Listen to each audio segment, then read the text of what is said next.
सेनापति सात्यकी अनाधृष्टि को दाएं बाएं लेकर और देवरजी उद्धव तथा भामा को पृष्ठ में रखकर विजयी स्वामी वहां से निकल पड़े। उनके पीछे यादव वीरों के हर्षोत्फुल्ल रणघोष देते दल थे। वे सभी नरकासुर के अत्याचारों के केंद्र स्थान कारागृह के आगे आ पहुंचे। वहां के सशस्त्र प्रहरी कब के पलायन कर चुके थे।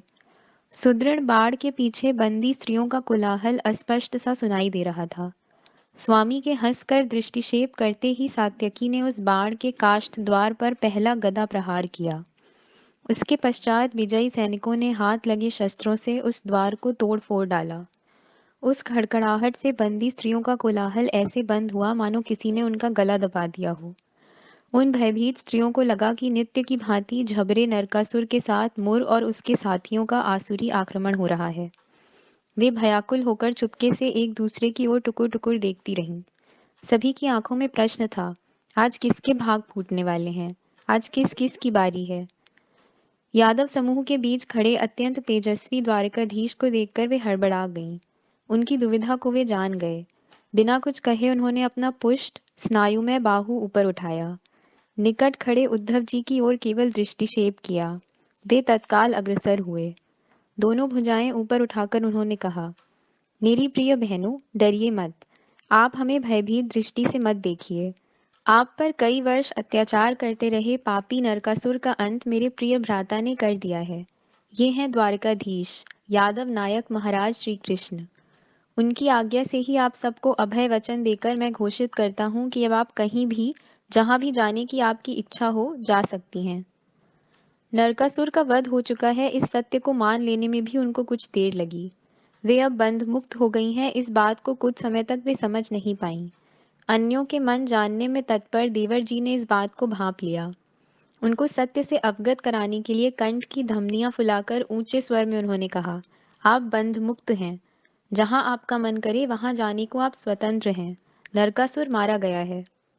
देवरजी के इस बार बार कथन के पश्चात वह स्त्री सागर सचेत हो गया। उनमें से कुछ उद्ध्वस्त द्वार तथा श्रीजी की ओर हस्त निर्देश करते, पहले फुसफुसाते हुए फिर एक दूसरे को समझाते हुए कुछ बोलने लगीं। संदिग्ध शब्द फूट पड़े, मुक्त, स्वतंत्र, चाहे जहां जाने को। उनमें से एक निर्भय युवती आगे बढ़ी। भुजाएं उठाकर उसने मुक्ति घोष किया, द्वारकाधीश महाराज श्री कृष्ण की जय। सैकड़ों स्त्री कंठों ने उसका साथ दिया, की जय जय। असहनीय बंदी जीवन से विवश बनी स्त्रियों के झुंड कोलाहल और रेल पेल करते हुए कारागृह के टूटे फूटे द्वार से दौड़ते दौड़ते ही निकल गए। उनको देखकर खुले वन की ओर जाने वाली गोष्ठ की निरीह गायों का स्मरण हो रहा था। वे तो चली गईं, परंतु प्राणपण से किया गया उनका मुक्ति घोष जयतु अब भी अस्पष्ट सा सुनाई दे ही रहा था। कारागृह से नारी मुक्ति की कार्य पूर्ति करके श्रीजी अपने सहकर्मियों के साथ प्राग ज्योतिषपुर के राजप्रासाद के प्राकार वेष्टित प्रांगण में पहुंच गए। वहां पदाति दल प्रमुख ने एक युवा राजकीय बंदीवान को द्वारकाधीश के सम्मुख प्रस्तुत किया। यह था नरकासुर पुत्र भगदत्त। अकस्मात घटित हुई घटनाओं से वह भयभीत हुआ था। उसके विषय में स्वामी ने पहले ही संपूर्ण जानकारी ज्ञात कर ली थी। पिता और उसके अधिकारियों के दमन सत्र में भगदत्त का तनिक भी भाग नहीं था। वह मूलतः पाप भीरु था। प्राणदंड के भय से वह सन्न रह गया था। स्वामी ने उद्धव जी से विचार विमर्श किया। तत्पश्चात आगे बढ़कर उन्होंने बंदी भगदत्त के कंधे पर अपना स्नेहशील हाथ रखा। झट से झुककर भगदत्त ने श्री चरण पकड़ लिए। उसको थपथपाते हुए श्रीजी ने ऊपर उठाया और अपने विशाल हृदय से लगाया। उन्होंने कहा, भगदत्त, भयभीत मत हो। अब इस राज्य को तुम्हें ही संभालना है, अपने पिता की भांति नहीं, स्वयं अपने ढंग से। अपने पिता का अग्निकर्म अब ब्रह्मपुत्र के तट पर तुम ही संपन्न करो। मेरा आशीर्वाद तुम्हारे साथ है। श्रीजी ने वहीं पर सेना नायकों को आज्ञा दी। असुरों में मरना शौच की रूढ़ी नहीं होती, अतः कल ही नगर के प्रमुख चौक में असुर राज भगदत्त का राज्याभिषेक आयोजित किया जाए। स्वयं मैं उसके सिर पर असुरों का राज किरीट रखूंगा। नगर जनों के समक्ष संपूर्ण नगर में इसकी घोषणा की जाए। उस रात लोहित गंगा के तट पर स्थित विस्तृत शिविर में देवरजी और भामा के साथ श्रीजी कुछ चर्चा करते हुए विश्राम कर रहे थे। तेल से प्रज्वलित मशालें जल रही थीं। सशस्त्र प्रहरी बाहर पहरा दे रहे थे। देवर जी कह रहे थे, भैया आप भी सहज ही भूल जाएंगे, परंतु आज के भाग्यशाली दिन को मैं कभी भूल नहीं पाऊंगा। इतने में कुछ स्त्रियों की फुसफुसाहट और उनको रोकने के लिए प्रहरियों का डांटना सुनाई दिया। श्रीजी ने अपने भ्राता उद्धव जी की ओर दृष्टि डाली। उनका अभिप्राय जानकर देवर जी शिविर से बाहर गए। कुछ ही समय में स्त्रियों की एक टोली को साथ लेकर वे वापस लौटे। उन्होंने श्रीजी से कहा, इनका कुछ कहना है और मैंने वह सुन लिया है भैया, परंतु इनकी समस्या जटिल है। इन्हीं के मुख से आप उसे सुने, यही अधिक उचित होगा। कारागृह से मुक्ति पाते समय जो धैर्य से अग्रसर हुई थी, उसी सबसे अधिक युवा स्त्री ने पहल की। महाराज, हम सभी आपकी ऋणी हैं। यह ऋण कभी उतारा नहीं जा सकता। जिसकी हम कल्पना भी नहीं कर सकते थे, वह मुक्ति का प्रकाश आपने हमें दिखाया है। कहीं भी जाने की स्वतंत्रता उदार हृदय से आपने हमें प्रदान की है। परंतु वह ठिठक गई। कैसे कहा जाए, वह दुविधा में पड़ गई। परंतु क्या, बिना झिझक निर्भय होकर कहो, डरो मत। श्रीजी ने उसे धीरज बंधाया। जैसे तैसे बड़े धैर्य से उसने कहा, हम में से कुछ यहाँ की प्रागज्योतिषपुर की ही निवासी हैं। आपके मुक्ति दिलाते ही वे अति प्रसन्नता से शीघ्र गति से अपने अपने घर पहुंची। परंतु वह पुनः रुक गई। परंतु क्या, कहो कहो। श्रीजी के भाल पर कभी न दिखने वाली लकीरें खिंच गईं। परंतु महाराज, उनके स्वजनों ने उन्हें पतिता भ्रष्टा मानकर अस्वीकृत किया है। उनको घर से निकाल बाहर कर दिया है। आपने तो हमको मुक्तिदान दिया, परंतु हमारे स्वजन हमें आश्रय नहीं दे रहे हैं। समाज भी हमें स्वीकार नहीं कर रहा है। तब हम कहाँ जाएं, क्या करें? असुर के कारागृह में हम लौटना चाहें तो भी लौट नहीं सकती, क्योंकि वह तो अब रहा ही नहीं। असुर का तो आपने ही वध किया है। अब हम कहाँ जाएं? किस मुंह से, कैसे? वह थी त्वष्टा राजा की षोडश वर्षीय कन्या कशेरु। सिर झुकाकर असह्य व्यथा से वह सिसकने लगी। अन्य स्त्रियां भी सिसकती हुई उसकी पीठ थपथपाकर उसको सांत्वना देने लगी। अपने दोनों हाथ परस्पर पीछे पकड़कर श्रीजी शिविर में चक्कर काटने लगे। ऐसा वे क्वचित ही करते थे। वे अपने आप से ही कुछ बुदबुदाए। तत्पश्चात अपना वही स्वाभाविक मधुर हास्य मुख पर बिखेरते हुए उन्होंने अपने भ्राता से कहा, ऊधो, इन सभी स्त्रियों को कल राज्याभिषेक के समय नगर के प्रमुख चौक में उपस्थित रखने का प्रबंध करो।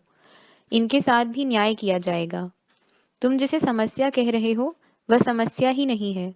उसका समाधान भी अपनी पद्धति से ही होगा। इन सब का उचित प्रबंध करो। दूसरे दिन प्रागज्योतिषपुर का प्रमुख राज चौक कामरूप के स्त्री पुरुष नगरजनों से खचाखच भर गया। इतना कि तिल रखने की भी जगह नहीं बची। चौक के मध्य मंडप में ऊंची प्रशस्त सी चौकोनी राज्याभिषेक वेदी बनाई गई थी।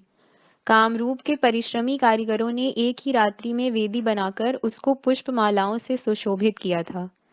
राज्याभिषेक के लिए आवश्यक सभी सामग्री सुचारू रूप से वेदी पर रखी गई थी। नरकासुर का शासन उसकी प्रजा को असह्य हुआ था।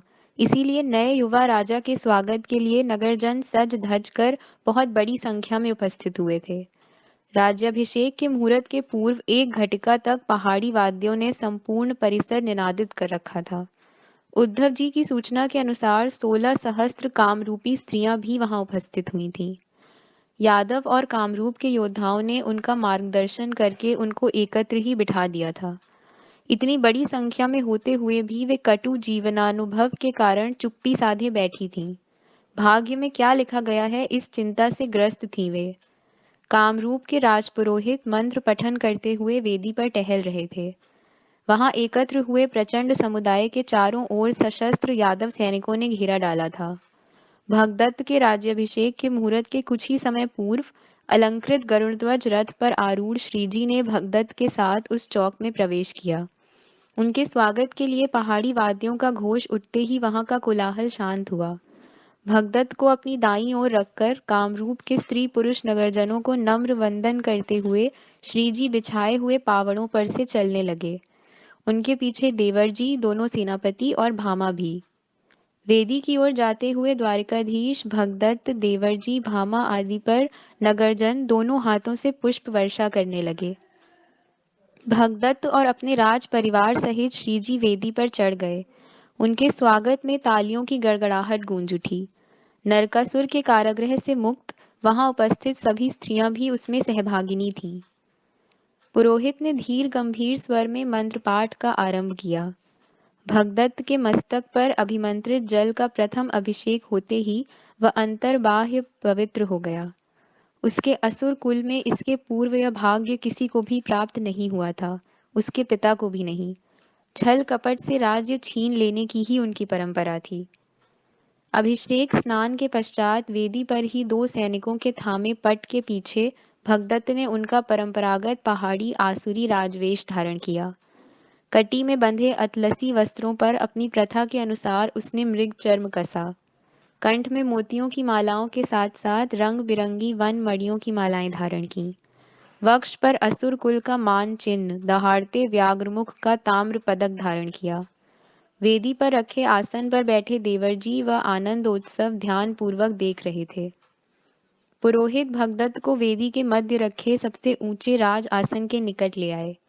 उस आसन पर भी व्याघ्र सिंह चर्म बिछाए थे। वेदी के चारों कोनों पर रखे जल के ताम्र कंडालों में छोड़े मृत्तिका के घटिका पात्र डूबने को आए। पुरोहितों का मंत्र पाठ अधिक गतिमान हुआ। वहां एकत्र हुए समूह की उत्कंठा अत्यधिक बढ़ गई। जिस प्रमुख पुरोहित के हाथ में असुरों का परंपरागत राजकिरीट था, उसने श्रीजी के आसन के निकट आकर नतमस्तक होकर उनसे अनुरोध किया। श्रीजी उठकर पुष्पमालाओं से मंडित राज आसन के समीप गए। तबक में रखे किरीट को हस्त स्पर्श करने से पहले उन्होंने कटी में खोसा पांचजन्य अपनी विमल हथेली में ले लिया। पुष्ट ग्रीवा को गगनगामी उठाया। कंठ नलियों को फुलाकर उन्होंने उस दिव्य स्वर यंत्र से कुछ ऐसे स्वर्गीय स्वर फूंके कि मंत्र पाठ करने वाले असुर पुरोहित पहाड़ी वादक स्तब्ध हो गए। वहां एकत्र स्त्री पुरुषों का जन समुदाय अपने आप वेदी की ओर खिंच गया। घटिका पात्र के डूबते डूबते श्रीजी ने राजकिरीट भगदत्त के मस्तक पर रख दिया। वेदी पर पुष्प वर्षा करते करते लाखों कंठों ने घोष किया, द्वारिकाधीश श्री कृष्ण महाराज की जय, कामरूपाधिपति भगदत्त महाराज की जय।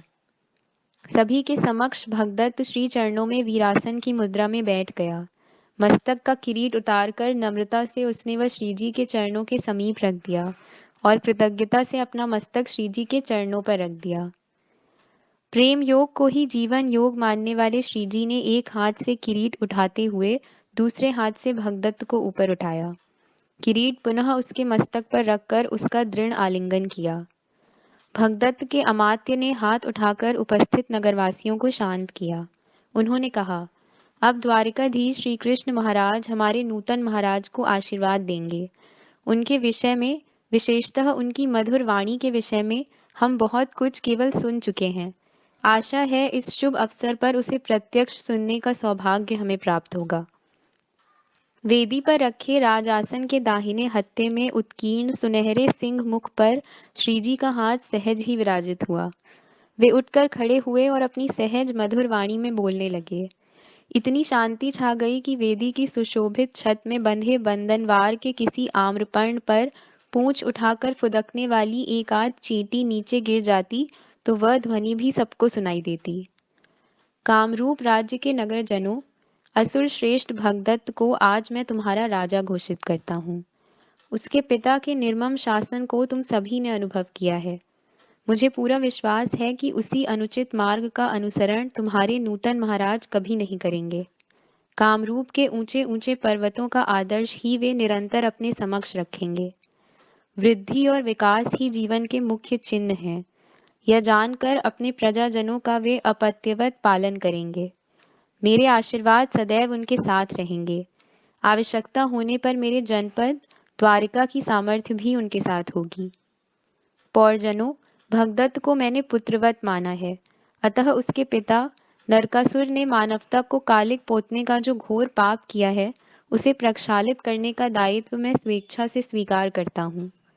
नरकासुर ने बलात् कारागृह में डाल रखी अनगिनत अत्याचारों की बलि चढ़ी सहस्त्रों आर्य स्त्रियों को मैंने और मेरे यादवों ने मुक्ति दिला दी है।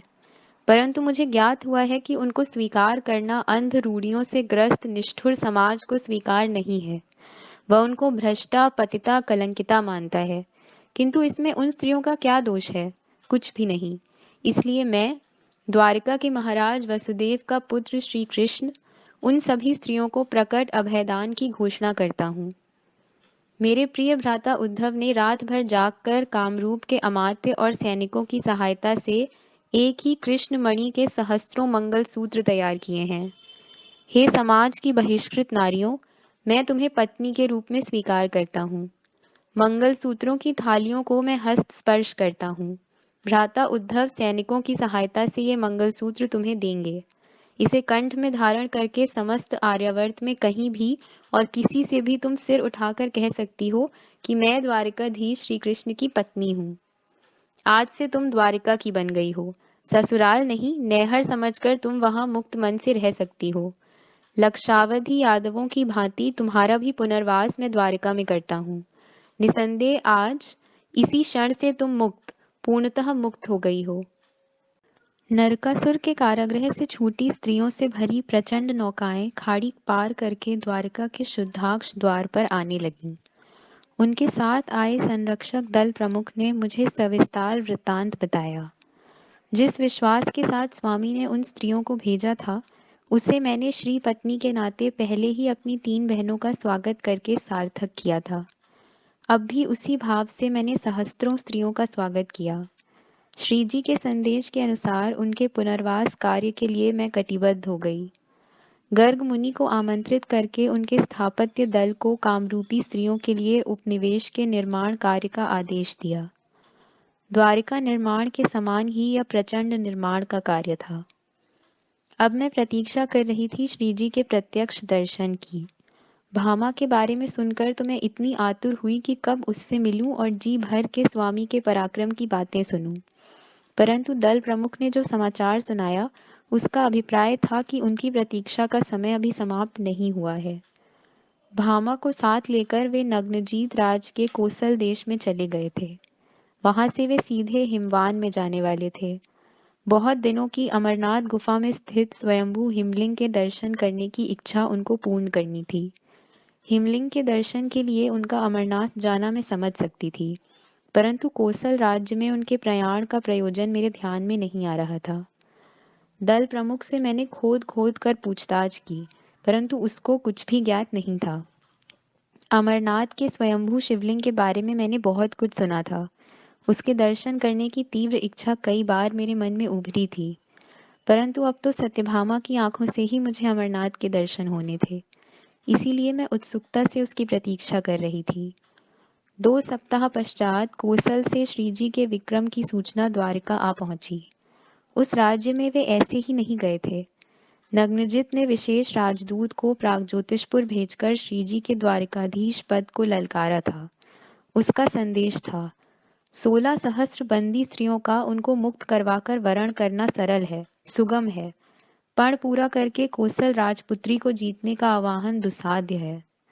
मेरे देश के 7 पुष्ट वृषभों को नकेल डालकर उनको वृषभ रथ से जोतने में समर्थ वीर क्षत्रिय के लिए मैंने पण रखा है।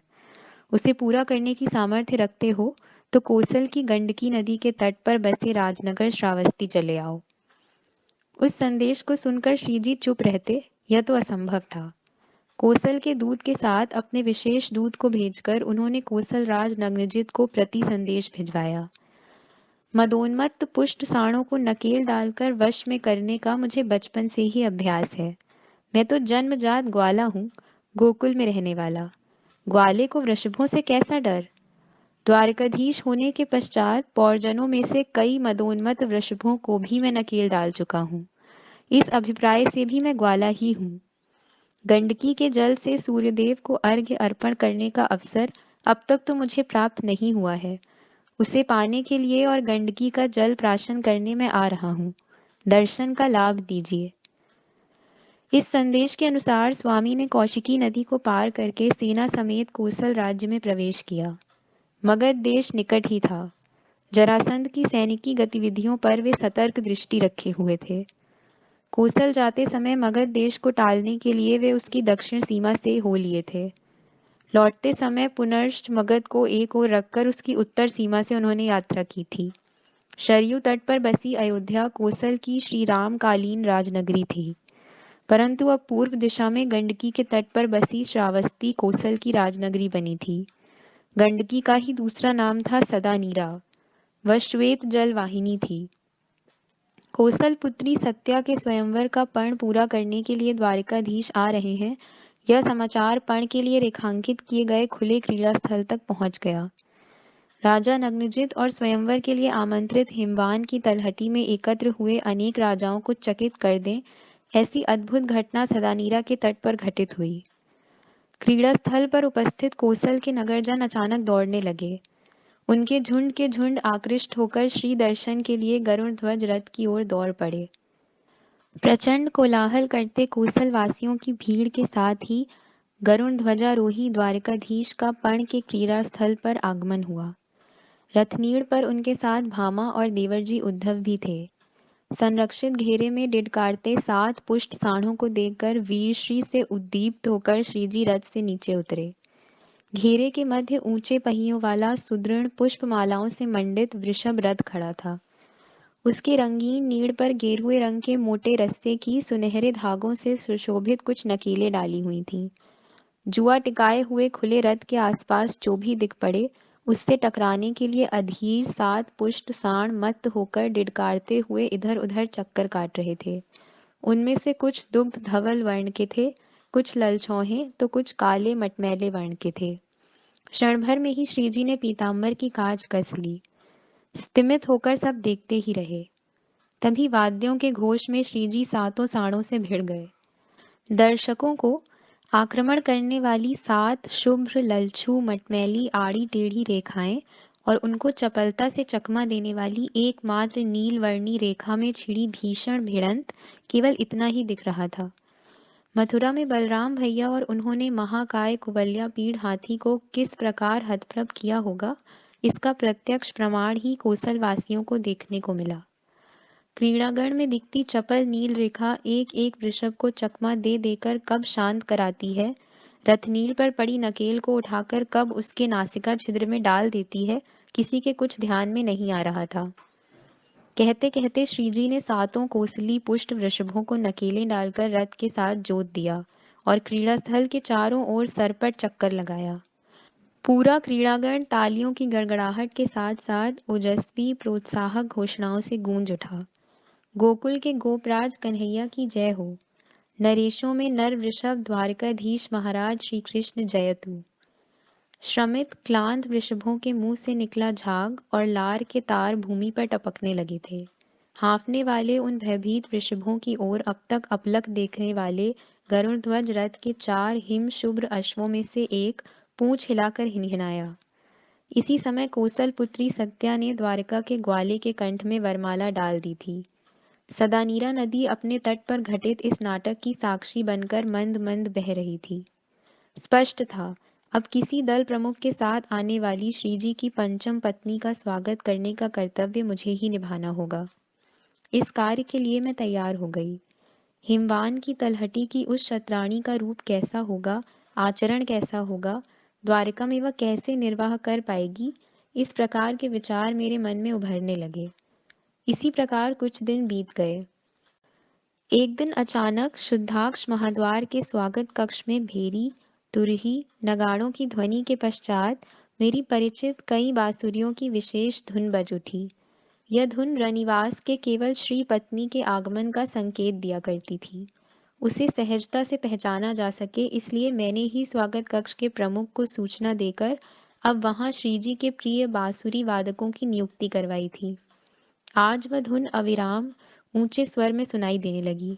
मैंने भांप लिया, सत्या आई है। रनिवास के द्वीप से जामवती और मित्रविंदा के साथ मैं 2 दिन पूर्व ही मूल द्वारिका आई थी। वे दोनों मेरे प्रासाद में मेरे साथ ही रही थीं। उनको साथ लेकर बड़े कुतूहल से मैं सत्या के स्वागत के लिए शुद्धाक्ष द्वार पर आई। लेकिन यादव स्त्री पुरुषों के प्रचंड समूह में स्वयं सत्यभामा को, सत्या को रथ से उतारते देखकर मेरे आश्चर्य की सीमा नहीं रही। सत्या तो आने वाली ही थी, परंतु उसके साथ भामा कैसे आ गई? पहेली कुछ समझ में नहीं आ रही थी। क्षण में ही सारे प्रश्नों को झटक कर मैंने दोनों का स्वागत किया। भामा तो देखते ही मुझसे लिपट गई। सत्या हम दोनों की ओर देखती ही रही। भामा से बहुत कुछ पूछने के लिए मैं तो अधीर हो रही थी। वह भी सब कुछ बताने को उतनी ही उत्सुक थी। यह उसकी आंखों में ही मुझे प्रतीत हुआ। मूल द्वारिका में मेरे प्रासाद में आने के पश्चात धीरे धीरे भामा ने उसके अमरनाथ जाने के बदले द्वारिका लौट आने का कारण बताया। अमरनाथ की गुफा हिमवान के अत्युच्च शिखर पर है। कोसल देश से अमरनाथ तक का मार्ग हिमवान की तलहटी से कभी हिममय प्रदेश से होकर तो कभी घने अरण्यों से गुजरता है। अमरनाथ यात्रा का यह प्रथम चरण पूरा करते ही हिमवान की खड़ी चढ़ाई का दूसरा चरण आरंभ होता है। वह हिम घाटियों के दुर्गम मोड़ों से भरा है। सेना के साथ जग को जीता जा सकता है, हिमवान को नहीं। प्रथम यह कारण बताकर पश्चात इस यात्रा के कष्टों को झेलना स्त्री के लिए संभव नहीं है, यह बात स्वामी ने भामा को समझाई थी। यह सुनकर बीच में ही बरजते हुए मैंने उसे छेड़ा। उन्होंने समझाया होगा, परंतु सदा की अपनी टेक, अपना हट छोड़कर स्वामी का कहना तुमने कैसे मान लिया? वह भी कुछ कम नहीं थी। उसने कहा, दीदी, वे मुझे अपने साथ ले जाएं, इसके लिए मैंने बहुत प्रयास किया। मैंने उनसे कहा भी कि किसी भी प्रकार का श्रम कष्ट उठाने में मुझे कोई भी आपत्ति नहीं होगी। मुझे अमरनाथ जाना ही है। आप ले चलिए ना मुझे अपने साथ। परंतु दीदी, बिना अधिक कुछ कहे उन्होंने अपना नित्य का कृष्ण जाल फैलाया। उन्होंने कहा, भामा, लगता है तुम नहीं चाहती कि मैं हिमलिंग के दर्शन करूं। चलो, वहां जाने का विचार ही मैं छोड़ देता हूँ। परंतु परंतु एक बात अवश्य है, अमरनाथ जाने का विचार उन्होंने त्याग दिया है। यह सुनकर मैं थोड़ा हड़बड़ा गई। फिर भी मैंने पूछा, कौन सी बात? तब मुझे अपना हट छोड़ने के लिए विवश करने वाला युक्ति संगत कारण अपनी उसी मोहक मुस्कान के साथ उन्होंने बताया। तुम क्या सोचती हो? क्या कहा होगा उन्होंने? मैं भी सोच में पड़ गई। भामा को निरुत्तर करने वाली, हट छोड़ने को विवश करने वाली कौन सी बौद्धिक चाल चली होगी श्रीजी ने? कुछ समय पश्चात चुटकी बजाकर मैंने धीरे से कहा, भामा, उन्होंने कहा होगा। यही बात मैं रुक्मिणी से कहता तो वो झट से मान जाती, तनिक भी आनाकानी ना करती कभी। मुझसे ही भूल हो गई। मेरे ध्यान में आना चाहिए था कि तुम रुक्मिणी नहीं हो। भामा की विशाल कजरारी आंखें आश्चर्य से और बड़ी हो गईं। आवेग से मेरी भुजाओं को कसकर पकड़कर विस्मय से वह चिल्लाई, रुक्मिणी दीदी, यही कहा उन्होंने और वह भी इन्हीं शब्दों में। तुमने कैसे भांप लिया? मैं केवल मुस्कुराई। तत्पश्चात मैं उसके द्वारिका से निकलकर वापस लौटने तक की नानाविध घटनाओं के विषय में बातें करती रही। यात्रा के मार्ग में उससे मिले भिन्न भिन्न देशों के नगरजन, उनके वेश, रहन सहन, प्रथाओं के संबंध में बहुत समय तक हमारा वार्तालाप होता रहा। बातें हो रही थीं, परंतु मेरे अंतर्मन की गहराइयों में आभास हो रहा था कि श्रीजी को यदि यादवों में सबसे अधिक प्रिय कोई है तो वे हैं देवरजी उद्धव। तभी तो अमरनाथ जाते समय वे उन्हीं को साथ ले गए थे। सत्या के द्वारिका आने के पश्चात कुछ ही दिनों में ज्येष्ठ सेनापति अनाधृष्टि यादवों की लगभग संपूर्ण सेना सहित लौट आए। भगदत्त द्वारा उपहार में दिए गए 20 सहस्त्र हाथी, 40 सहस्त्र हथिनी, 18 सहस्त्र अश्व और 18 सहस्त्र दुधारू गायें, इतना प्रचंड पशु समूह वे इतनी दूर तक सुरक्षित ले आए थे। पहले से ही असंख्य यादव नर नारियों से भरी पूरी द्वारिका में सहस्रों कामरूपी स्त्रियां और नित्य उपयोगी विपुल पशुधन के आने से चहल पहल और बढ़ गई। उनके उचित प्रबंध के लिए कष्ट उठाने में अमात्य और मंत्री परिषद के सदस्यों ने दिन को दिन और रात को रात नहीं समझा। भगदत्त से उपहार में मिले विपुल स्वर्ण, नानाविध रत्न और कामरूपी शैली के अलंकार द्वारिका के कोषागार में जमा किए गए। इतना सारा वैभव लाए सत्या के आगमन को शुभ मानने वाले श्रद्धालु यादव उसका बहुत सम्मान करने लगे। शीघ्र ही वह श्रीजी के रनिवास में घुल मिल गई। उसकी एक विशेषता थी, वह नृत्य कला में अत्यंत निपुण थी। राजकुमारी होते हुए भी इस परिश्रम साध्य कला के अभ्यास में उसने न कभी ढिलाई बरती, न एक दिन भी उसमें व्यवधान पड़ने दिया। सौंदर्य खानी सत्या अपने प्रासाद में नित्य तब तक नृत्याभास करती थी जब तक वह श्वेत सिक्त न हो जाए। अपने मार्गदर्शक गुरु को वह कौशल से अपने नैहर से साथ ले आई थी। नित्याभ्यास के पश्चात श्वेत सिक्त सत्या को उत्तरीय से कंठ मुखमंडल पोंछते हुए देखने में एक अलग ही आनंद था। अब तक तो श्रीजी इस आनंद से वंचित ही रहे थे। 1 माह बीत गया। सरयू गोमती नदियों को पार करते हुए गंगा तट से स्वामी पांचालों की सीमा पर आ गए। नौकाओं द्वारा उन्होंने यादव सेना को पांचालों के राजनगर कांपिल्य नगर भिजवा दिया। हिमवान के शीत प्रदेश में टिक पाए ऐसे परिश्रमी यादव योद्धाओं को चुनकर उन्होंने अपने साथ लिया। सेनापति सात्यकी पांचाल राज द्रुपद की सहायता से सेना को यमुना के पार करवाकर कुंतीभोज राज्य से होकर सौराष्ट्र भिजवाने का प्रबंध करने वाले थे। स्वयं स्वामी की सेवा में लौटने वाले थे। योजना के अनुसार महारथी सात्यकी चले गए। बातों ही बातों में स्वामी सदा जिसका उल्लेख किया करते थे, उस कुरु राज्य की सीमाओं से होकर ही अब उनको यात्रा करनी थी। परंतु पांडव विहीन हस्तिनापुर की ओर वे मुड़ने वाले नहीं थे। यहाँ तक कि कुरु राज्य की सीमा से होकर वे गुजर रहे हैं, इसकी भनक भी अंध राजा धृतराष्ट्र के कानों में न पड़े, इसलिए वे सतर्क थे। उनके साथ यादव सेना के न होने से इस बात को गुप्त रखना संभव हुआ। मार्ग में गंधमादन पर्वत की ओर जाने वाला हिमालय का मोड़ आ गया। उस पड़ाव पर ऊंचे हिम पर्वत के शिखरों की ओर देखते हुए स्वामी ने देवरजी से कहा, उद्धव, संभव होता तो इसी समय मैं तुम्हें लेकर गंधमादन पर चला जाता। न जाने क्यों अपने इस प्रवास काल में मुझे तीव्रता से प्रतीत हो रहा है कि मेरा इस पर्वत से दृढ़ पूर्व संबंध है। इस पर्वत पर अलकनंदा नदी के तट पर अयोध्या भूषण श्री राम ने कुछ समय तक वास किया था। विशेष बात यह है कि कुंती बुआ के सभी पुत्रों ने इसी पर्वत पर जन्म लिया है। दोनों बंधु कुरु राज्य की सीमा से गंगा नदी पार करके उसके तट से ही इने गिने यादवों सहित तीर्थ क्षेत्र हरिद्वार पहुंच गए। पूर्व निश्चय के अनुसार वहां सेनापति सात्यकी की प्रतीक्षा में पड़ाव डाला गया था। यादव सेना का द्वारका लौटने का उचित प्रबंध करके सात्यकी अपने चुनिंदा रथियों सहित स्वामी के दल से आ मिले। अब इस दल में केवल 3 प्रमुख योद्धा और इने गिने परिश्रमी साथी रह गए थे। यह छोटा सा दल हरिद्वार से निकलकर बीच के मार्ग से ब्रह्मावर्त में से यमुना तट पर आ गया। यह वही नदी थी जिसके तट पर श्रीजी का बचपन रमणीय क्रीड़ा में व्यतीत हुआ था। उसके जल में स्नान करके सूर्यदेव को अर्घ्यदान देते हुए श्रीजी ने सबको सुनाई दे इस प्रकार जोर से कहा, यमुनाह पुनातु माम। वह सुनकर भी चुप रहे देवरजी की ओर मुस्कुराते हुए देखकर उन्होंने कहा, बंधु, सुना नहीं क्या तुमने? तुम भी वही कहो, उच्च स्वर में। बिना कुछ पूछे देवरजी ने यमुना जल से अर्घदान देते हुए स्वीकृति सूचक ग्रीवा हिलाकर वही दोहरा दिया। अमरनाथ गुफा के हिमलिंग दर्शन के लिए आतुर श्रीजी सरस्वती नदी को पार कर मत्तमयूर राज्य में उतरे। समीप के पंचनद राज्य की सीमा से होकर विपाशा, शतद्रु, इरावती, चंद्रभागा नदियों के तट पर बसे वाही, केकय, मद्र राज्यों को पीछे छोड़कर अंत में गोनर्द के कश्मीर राज्य में हिमवान की खड़ी चढ़ाई की तलहटी में आ गए।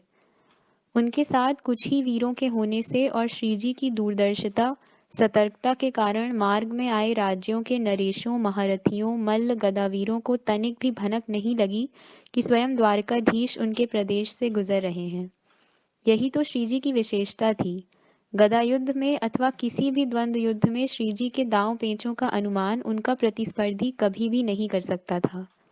द्वारिका के किसी भी योद्धा को कभी पता नहीं चलता था कि श्रीजी कब उसको बुला लेंगे और किस कार्यपूर्ति के कर्मयोग में लगा देंगे। उनसे मिलने आने वाले अथवा अनुरोध पूर्वक आमंत्रित किए गए प्रज्ञावंत ऋषि मुनियों को भी ज्ञात नहीं होता था कि वे कब क्या पूछेंगे और कब किस तत्वज्ञान के सिद्धांतों की कठिन मीमांसा करने को कहेंगे।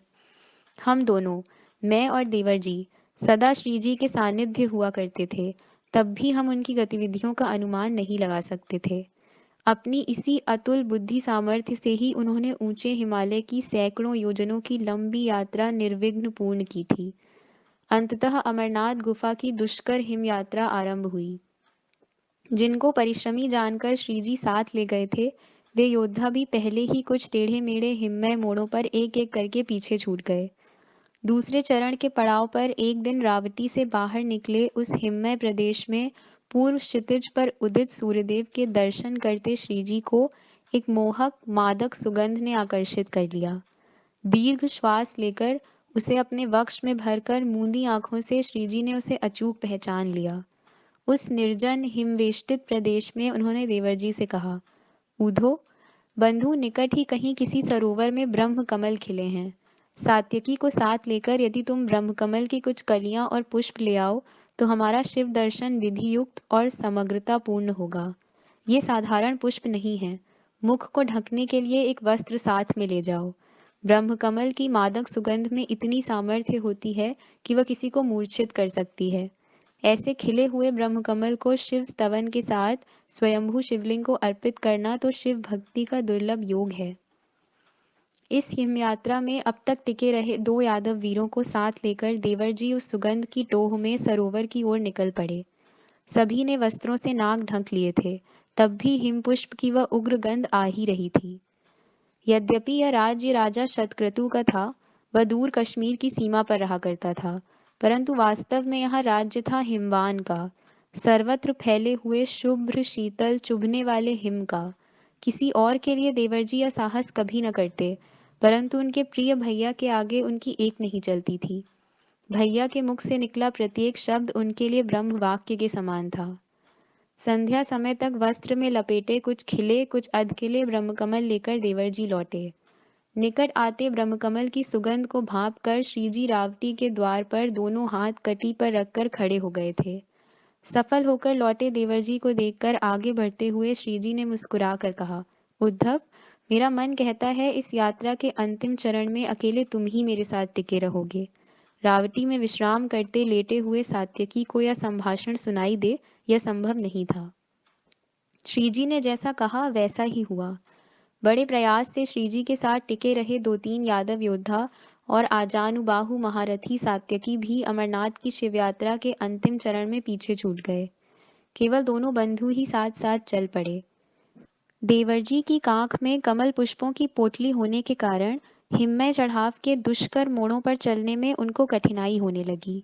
तब रुककर उनका कंधा हल्के से थपथपाते हुए श्रीजी ने वह पोटली अपने हाथ में ले ली और दाहिना हाथ देवरजी की ओर बढ़ाकर उन्होंने कहा, इसका सहारा लेकर मेरे पीछे पीछे निर्भय होकर चलते रहो, पार हो जाओगे।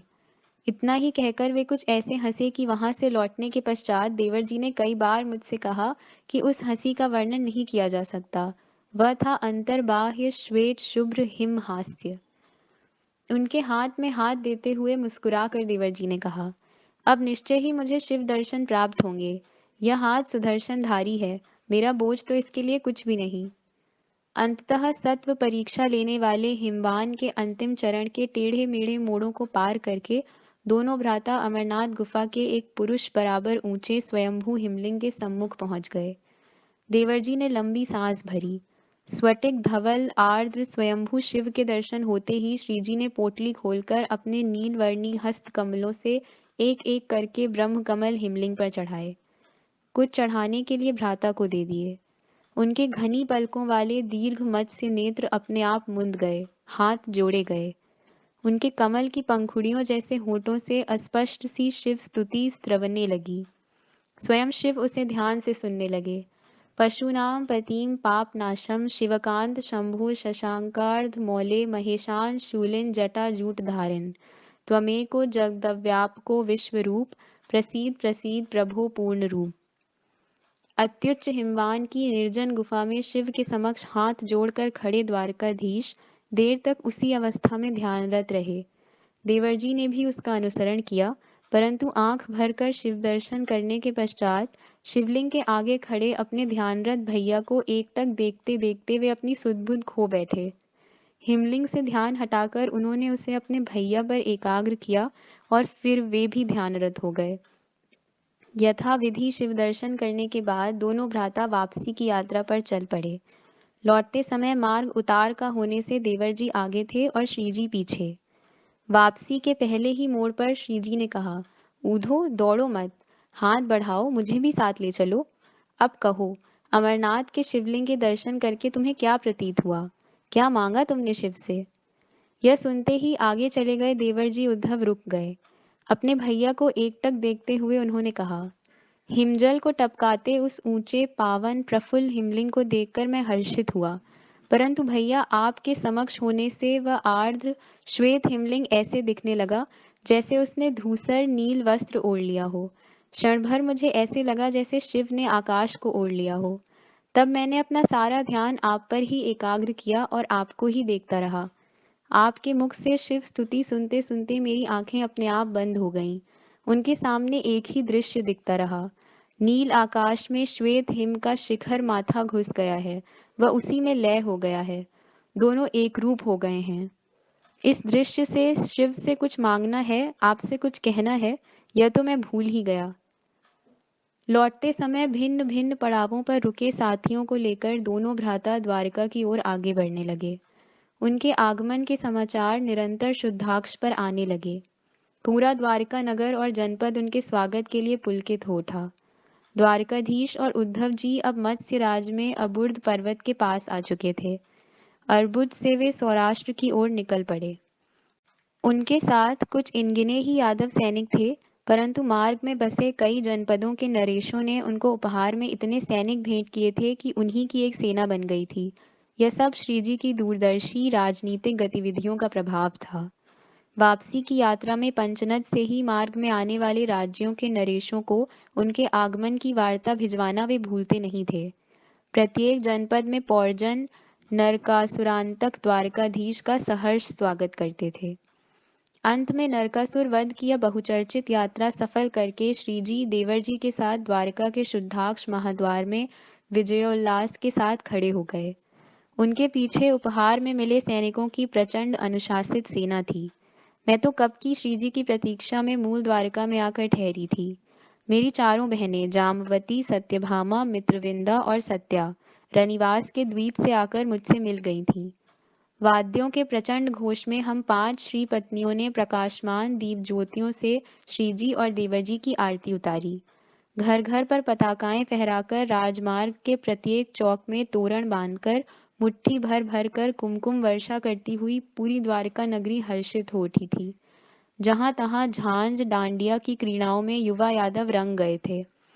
कामरूपी और यादव स्त्रियां एक दूसरी के हाथ में हाथ डालकर अपने पदन्यासों से द्वार द्वार में रेखांकित रंगावलियों को बिखराते हुए नृत्य और क्रीड़ाओं में खो गई थीं। द्वारिका नगरी की संरक्षक प्राचीर प्रज्वलित दीपिकाओं से और भी अधिक प्रकाशमान की गई थी। पूर्व महाद्वार पर वसुदेव महाराज, दोनों माताएं, युवरागी, अमात्य, राजसभा के सभी मंत्रीगण, सेनापति अनाधृष्टि और अनगिनत यादव वक्ष में न समाने वाले असीम उत्साह से इकट्ठे हुए थे। उस प्रचंड जन समूह पर मैंने दृष्टि डाली और मुझे तीव्रता से आभास हुआ कि उपस्थितों में हमारे बलराम भैया और मंत्री अक्रूर काका नहीं थे। गरुड़ध्वज रथ से उतरकर श्रीजी और देवरजी ने नम्रता से माता पिता के चरणों पर माथा रखकर आशीर्वाद की याचना की। वाद्य घोष और नगरजनों का कोलाहल अब थम गया था। अपने प्रिय पुत्र का दृढ़ आलिंगन करके तात वसुदेव उनकी पीठ थपथपा रहे थे। निकट ही भावाभिभूत देवरजी उन दोनों को देख रहे थे। यही क्षण था जिसकी मैं प्रतीक्षा कर रही थी। मन में रोके रखे कुतूहल को मैं शांत करना चाहती थी। अग्रसर होकर देवरजी की भुजा को थामकर उन्हें भीड़ से कुछ अलग करके मैंने पूछा, कैसे हैं आप देवरजी? क्या कभी इस भाभी का भी स्मरण हुआ था? सबसे पहले एक बात मुझे बताइए, जब आप दोनों अमरनाथ की गुफा में शिव दर्शन करने गए थे, तब ब्रह्मकमल की उग्र सुगंध से बचने के लिए क्या स्वामी ने भी नाक पर वस्त्र लपेट लिया था? देवरजी का विशाल भाल सूक्ष्म सिकुड़नों के जाल से क्षण भर आकुंचित हो उठा। पहले तो उन्होंने बड़े विस्मय से मेरी ओर देखा, फिर अपनी स्वाभाविक हंसी के साथ कहा, नहीं, उन्होंने नाक को वस्त्र से आच्छादित नहीं किया था। यह बात तो अब मेरे ध्यान में आ रही है। परंतु भाभी, उन्होंने आपको कभी स्मरण नहीं किया। मैंने ही दोनों स्वयंवरों के समय उनको आपका स्मरण दिलाया था। पूछ लीजिए उनसे, तभी विश्वास कीजिए मेरे कहने पर। देवरजी के मुख से स्वामी ने वस्त्राच्छादन से नाक नहीं ढकी थी, यह सुनकर मैंने एक दीर्घ श्वास छोड़ा, जिसे नरकासुरांतक द्वारकाधीश श्री कृष्ण महाराज की जय के गगनभेदी जयघोष के बीच देवरजी ने नहीं सुना। शायद मुझे भी सुनाई नहीं दिया।